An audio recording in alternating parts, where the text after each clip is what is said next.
Hello friend, मैं Radhika institute of teacher training से प्रवक्ता दीपा ठाकुर अपने यूट्यूब चैनल में अपने बीएड फर्स्ट सेमेस्टर के स्टूडेंट का हार्दिक स्वागत करती हूं और आशा करती हूं कि आप हमारे वीडियो को लाइक करिए, शेयर करिए, सब्सक्राइब करिए एवं बेल आइकन को भी ज़रूर से ज़रूर प्रेस करिए ताकि सारी जानकारियाँ आपको समय पर मिलती रहेंगी।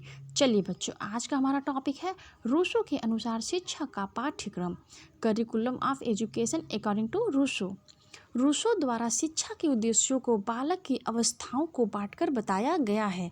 बच्चों, यहाँ पे अवस्था है, आप इसको अवस्थाओं कर लीजिएगा। अवस्थाओं को बांटकर बताया गया है। इसी के आधार पर वह पाठ्यक्रम निर्माण की भी संस्तुति करता है। उनके यह शिक्षा संबंधी विचार उनके प्रसिद्ध ग्रंथ एमिल से प्राप्त होते हैं। रूसो ने बालकों की विभिन्न अवस्थाओं के अनुसार निम्न प्रकार से पाठ्यक्रम निर्धारित किया है, जो इस प्रकार है। जन्म से 5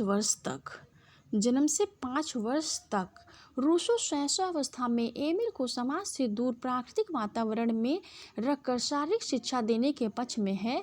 उसका मत है कि बालक की शारीरिक शक्तियों के विकास पर ही व्यक्तित्व विकास संभव है, जो इस प्रकार है। नंबर 1, इस आयु में शारीरिक शिक्षा पर अधिक बल दिया जाना चाहिए क्योंकि दुर्बलता से ही संपूर्ण दुर्गुण आते हैं। दूसरा है, इस आयु में बालकों की ज्ञानेंद्रियों तथा कर्मेंद्रियों को सक्षम बनाया जाना चाहिए। तीसरा है, बच्चों को प्रौढ़ व्यक्ति नहीं समझना चाहिए। चौथा है, इस आयु में बच्चों को अपने माता पिता का भरपूर प्यार मिलना चाहिए क्योंकि प्रेम से ही उनमें श्रेष्ठ संस्कार डाले जा सकते हैं। नंबर 5 है, इस आयु में शिक्षक बालकों पर अपनी बात न लादे तथा उनके सहज प्रवृत्तियों का विकास भी नैसर्गिक वातावरण में होना चाहिए। नंबर 6, रूसो के अनुसार शिशु की शिक्षा निषेधात्मक होनी चाहिए। उसमें कोई आदत न डाली जाए, उसे बुरी आदतों से बचाकर रखा जाए। उसके बाद हमारा है दूसरा, 5 से 11 वर्ष तक। 5 से 11 वर्ष तक इस आयु के लिए रूसो ने निम्न सुझाव दिए हैं। नंबर 1, रूसो बाल्यावस्था के जीवन को सबसे नाजुक समय समझता है।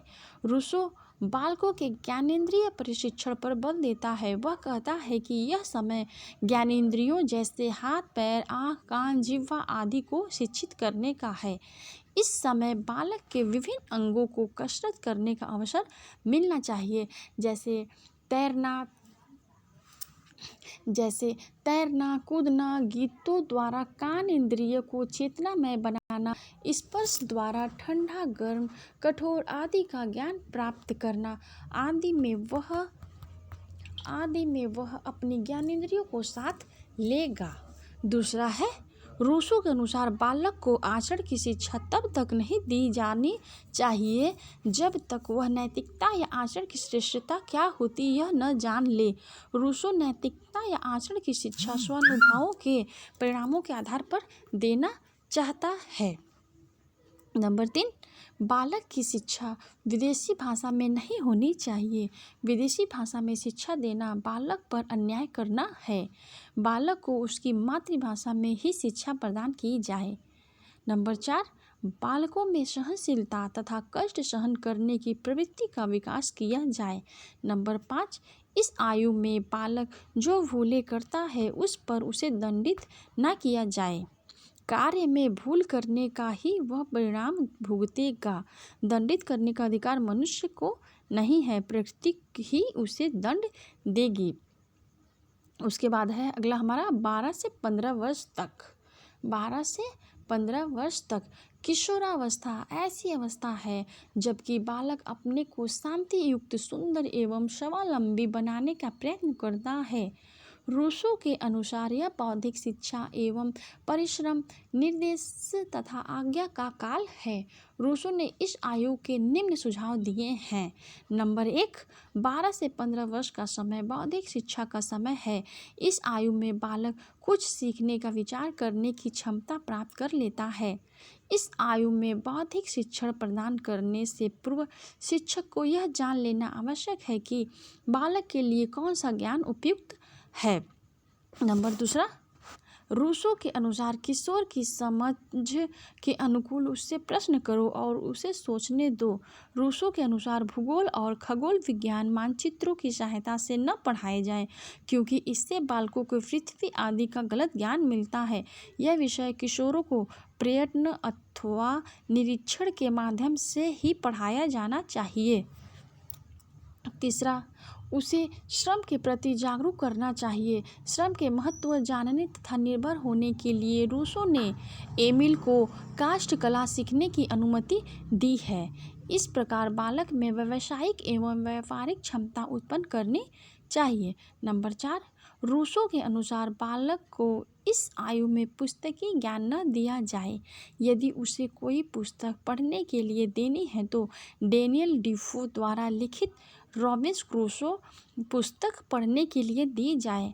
बालक को शब्द ज्ञान अथवा पुस्तकीय ज्ञान की अपेक्षा स्वानुभव से सीखने का अवसर प्रदान किया जाए।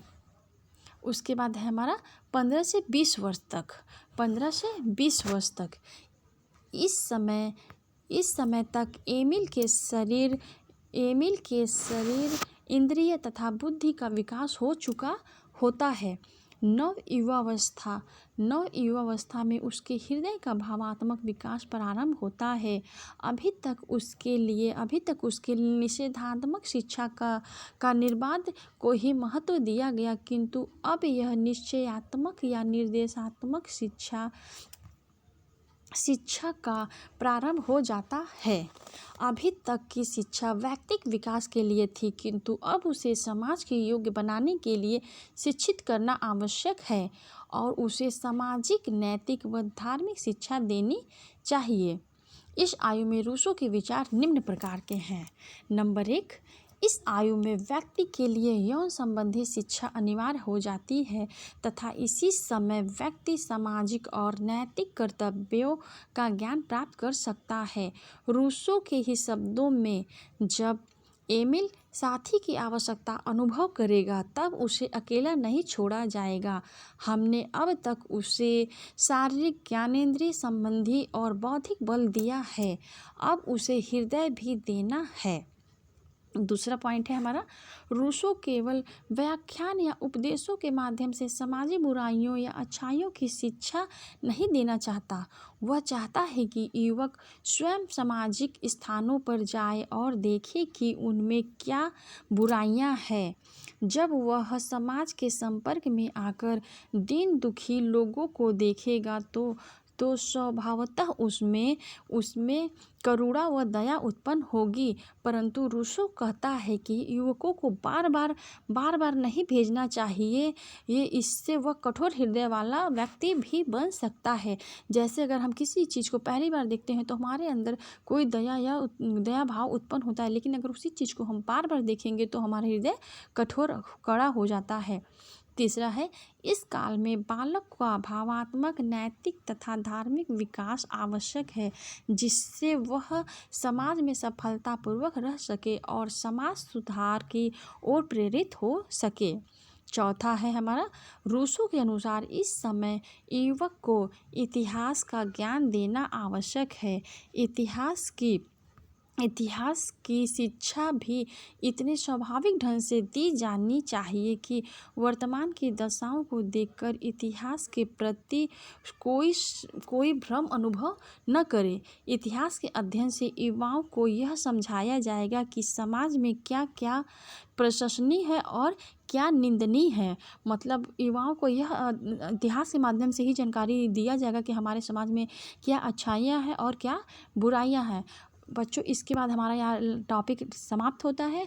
अगर आपको कोई भी चीज़ जानकारी चाहिए तो नीचे कमेंट करके हमें बता सकते हैं, और आपको अगर हमारा वीडियो अच्छा लगा हो तो आप हमें लाइक करिए, शेयर करिए, सब्सक्राइब करिए एवं बेल आइकन को भी ज़रूर से ज़रूर प्रेस करिए।